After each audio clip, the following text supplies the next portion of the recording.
Sure, some of them goes to mung beans, and I want to assure Senator Wambua, the increment of VAT of fuel from 8% to 16%, we will get more resources to invest in mung beans and ensure that we give an opportunity. Members of National Assembly from Kenya Kwanza for spirited and ensuring that they pass the finance bill, Mr. Speaker. Yesterday evening, the finance bill has been passed, the budget has been read.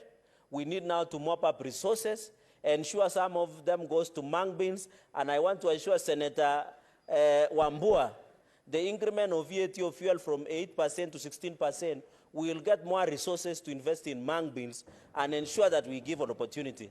So let us support this finance bill going into the future, Mr. Speaker.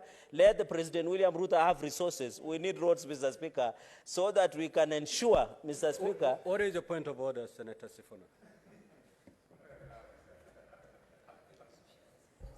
Mr. Speaker, I rise pursuant to Standing Order number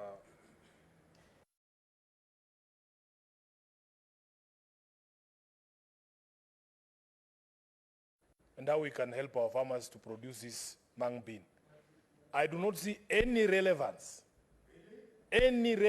whatsoever between the finance bill and the mung bean and the provisions that are in this draft bill. In fact, Mr. Speaker, it is quite clear from the submissions that are coming from my colleague from Nandi that he has not read this bill. Everyone can tell, everybody who's here who is interacted with this bill knows Senator Cherargei has not read this bill. The things that he's talking about here and congratulating members of the National Assembly, they have nothing to do with this bill. In fact, Mr. Speaker, if you were to ask him, how are those farmers who produce this mung bean supposed to get their produce to the market? They're going to use vehicles that use diesel. So if you're going to increase the price of fuel, you are hurting these things. You're hurting these farmers. You are negating the very intention of this bill. So, Mr. Speaker, I want you to rule him out of order, because it has no relevance whatsoever to what we are discussing. And please maybe allow people who have read this bill to have an opportunity to educate the senator from Nandi.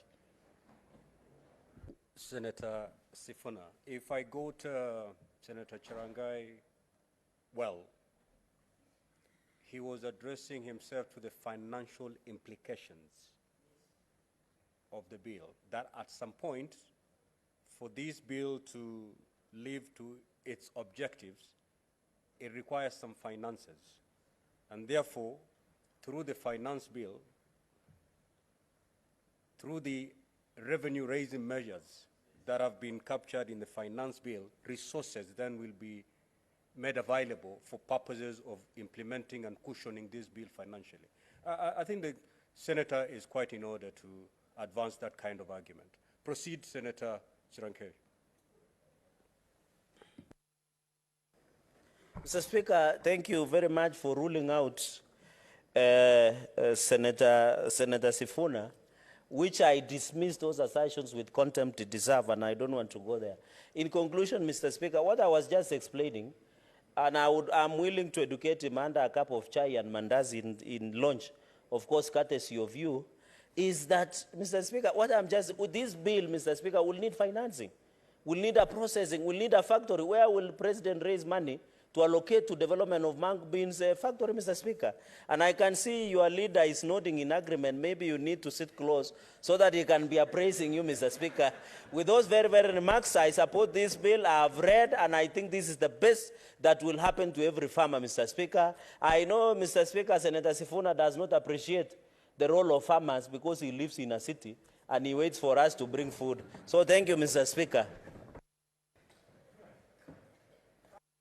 Thank you. Honorable Senators, before we proceed with debate on this bill, allow me to read two messages that have been received from the National Assembly.